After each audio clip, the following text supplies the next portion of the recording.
किसी ने बड़े कमाल की बात कही है कि अपॉर्चुनिटी हर सुबह आपका दरवाजा खटखटाएगी, लेकिन यदि आप सोते रह गए तो वो धीरे से निकल जाएगी। नमस्ते दोस्तों, मेरा नाम है आरजे कार्तिक। आपके लिए एक छोटी सी कहानी। ये कहानी एक ऐसे लड़के की जो पेट्रोल पंप पर जॉब किया करता था, पेट्रोल भरने का काम करता था। वहां पर जब भी महंगी गाड़ी आती थी, महंगी कार आती थी, तो उसके मन में आता था, एक इच्छा होती थी कि ऐसी गाड़ी मेरे पास में होनी चाहिए। पता नहीं मैं कब खरीदूंगा, कितनी की आती होंगी, बहुत सारी बातें उसके माइंड में चलती थी।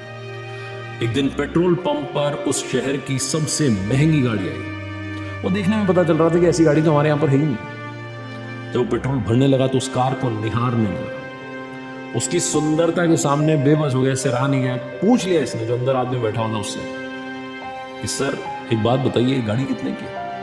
जो कार का मालिक था उसने बोला कि 80 लाख की गाड़ी है। ये हक्का बक्का रह गया, हैरान हो गया। उसने पूछा, सर मतलब शब्द भी नहीं बन पा रहे थे, वाक्य नहीं बन पा रहे थे। बोला कि कैसे, कितने की, कैसे आई? जो अंदर बैठा था उसने बोला कि कैसे आई? बिजनेसमैन हूं भाई, बिजनेस कर रहा हूं, धीरे धीरे मेहनत करके यहां तक पहुंचा और आज मैंने ये गाड़ी खरीदी है और तुम भी खरीद सकते हो। उसने अपने वॉलेट में से एक विजिटिंग कार्ड निकाला और इस लड़के को दे दिया। बोला कि काम करना, इस पर एक नंबर है, मेरा नंबर है, मुझे कॉल करना, मैं तुम्हें यहां तक पहुंचाऊंगा, बस मुझे कॉल लगाना, फिर सारी बात करेंगे, मैं जल्दी में हूं। ये बोलकर क्यों निकल गया? इस लड़के के पास में विजिटिंग कार्ड आ चुका था, उस पर नंबर लिखा था उस आदमी का जो इसे बड़ा आदमी बनाने वाला था। लेकिन इसके दिमाग में चलने लगा कि ऐसे थोड़ा कोई बड़ा आदमी बन जाता है।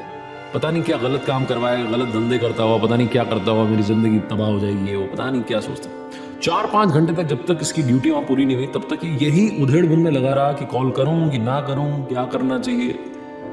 फाइनली जब इसका घर जाने का टाइम हुआ तो पेट्रोल पंप पर जो डस्टबिन रखा था उसके पास गया, विजिटिंग कार्ड फाड़ करके वहां पर फेंक दिया और वहां से चल दिया हल्के मन से कि चलो बढ़िया रहा, लालच के चक्कर में नहीं आए, अपनी आम जिंदगी अपने को ऐसे ही जीना है, मस्त रहना है।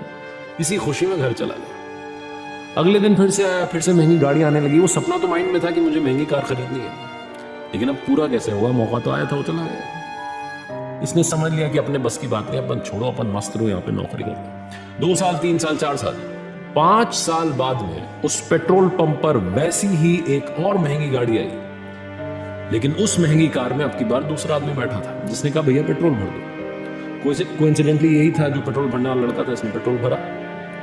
पेट्रोल भरने के बाद में आदमी जब पैसे देने लगा तो फिर से ये वाक्य नहीं बना पा रहा था, इसके शब्द नहीं आ पा रहे थे। इसने वही पूछा कि कैसे, गाड़ी क्यों, क्या?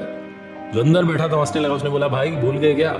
यहीं पर ही तो झाड़ू लगाने का काम करता था। 5 साल पहले ऐसी ही गाड़ी आई थी जो आपको एक विजिटिंग कार्ड दे करके गया था आदमी, उस पर नंबर लिखा था, आपने उसके टुकड़े करके डस्टबिन में डाल दिया था। मैंने बड़ी मुश्किल से टुकड़ों को जोड़ा, उस नंबर को मिलाया, बात की, उन सर से मिलने गया।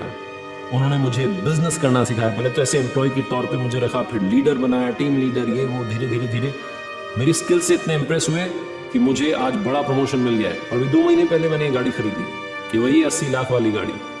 आपने वो सपना देखा था, मैंने वो सपना पूरा कर लिया। पता नहीं आपने क्या सोच करके वो डस्टबिन में वो विजिटिंग कार्ड के टुकड़े करके फेंक दिए। मैं तो इसी मौके के इंतजार में था। वो नंबर मेरे हाथ लग गया, मैंने कॉल कर लिया और ये काम हो गया।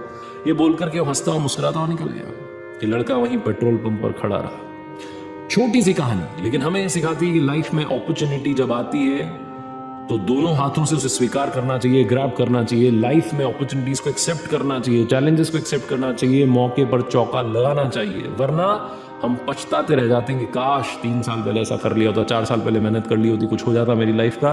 बाद में सिर्फ पछताने के अलावा हमें कुछ नहीं मिलता है।